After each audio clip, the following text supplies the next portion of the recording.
Do you want to tell the audience what should they expect? This is an audience that's seen the movie, they've read the book, but they're excited to watch this. So what should they expect? Just went to see the show and I'm like, what have they done Right. to create that scale on stage and still have the same emotional effect? It was incredible. What response are you expecting? We haven't seen this scale of puppetry, Right. this intricacy of puppetry, that it's something new for all the Indian audience to Right. see that how intricately a tiger or a hyena moves. Right. It is magic. It has animals, it has characters. Is it a perfect viewing for family? Do you think people can come with kids? They should come with kids? I personally would say yes. Okay. I think so. I think it's a story and a show that transcends sort of age limits. NMACC is one of the best auditoriums we have in the country. Stunning. What would you say about where you all are performing, the place? Oh, it's just Gorgeous. gorgeous. Like jaws hit the floor. Yeah. When we all walked out yesterday, everyone that had their phone was like Oh, wow. taking pictures Yeah. on the stage in the auditorium.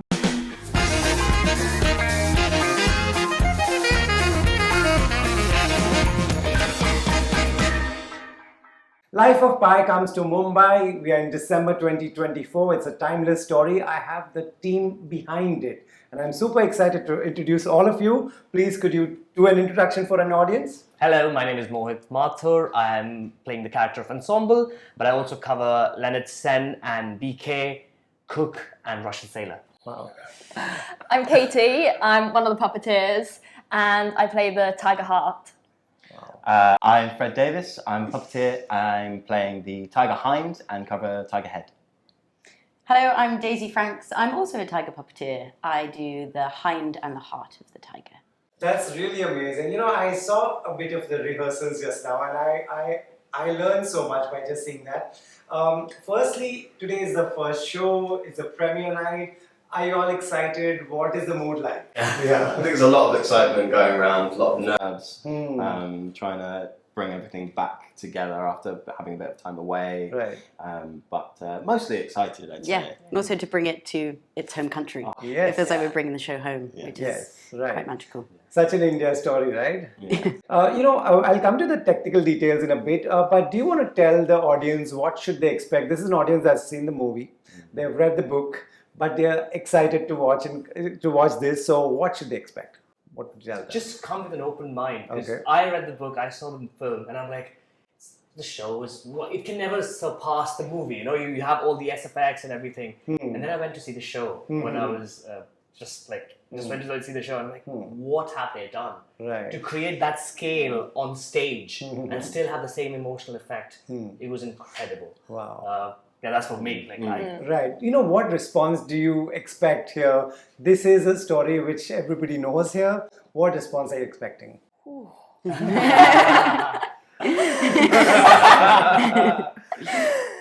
I think the audience is going to love it.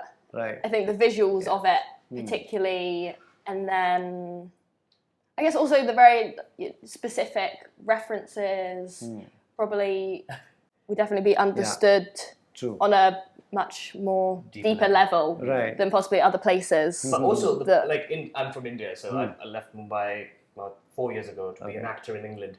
But I know we haven't seen this scale of puppetry, Right. this intricacy of puppetry, that it's something new for all the Indian audience to Right. see that how intricately a tiger or a hyena moves. Right. It is magic. Yeah, really. It's like a Right. You type guys of tell magic. me about that. Yeah. It's always quite surreal because when you're doing it, especially when you're working through it, like we work unadorned, we work without the puppet, we work through the blocking, and then you do it all together and breathe as a unit.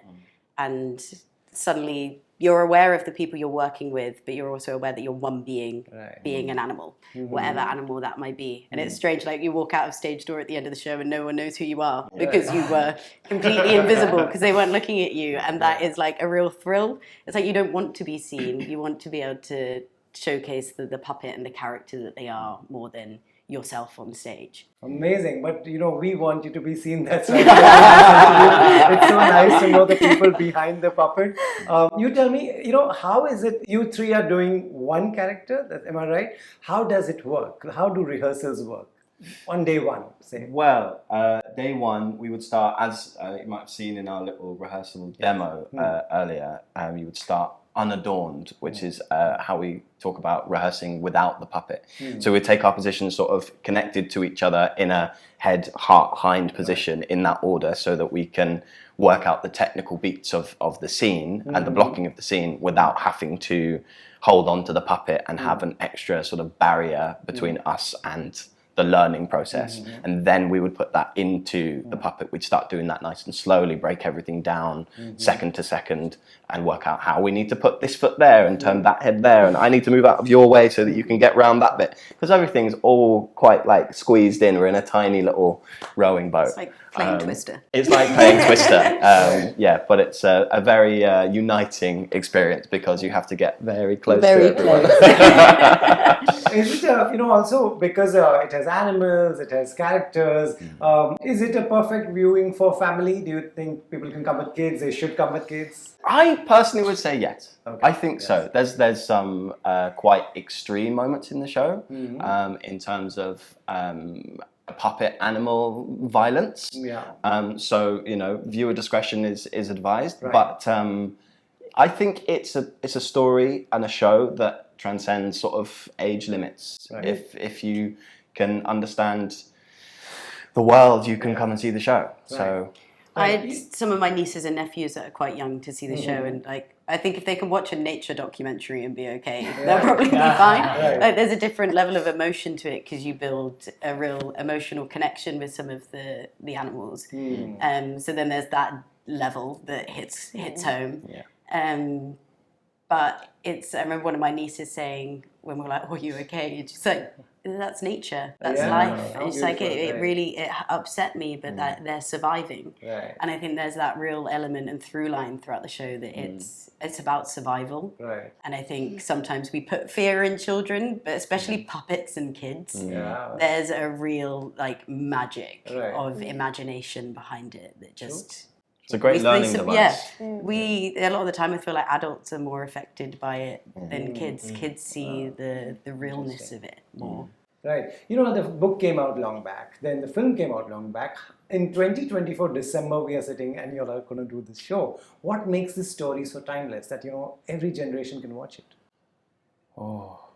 I think because it's got so much in it. It's got so many different themes and different sort of aspects visually, that there's always something that someone will latch onto or take from it, or a different theme that they feel like the show is about. It's about death. No, it's about politics. It's about survival. It's about growing up. Like, everyone is able to take something different from it because it's made up of so much different stuff. Every time people come out of the theatre as well, talking, and you should hear the comments that come out. Yeah. Oh my God, he was a tiger. No, she was no.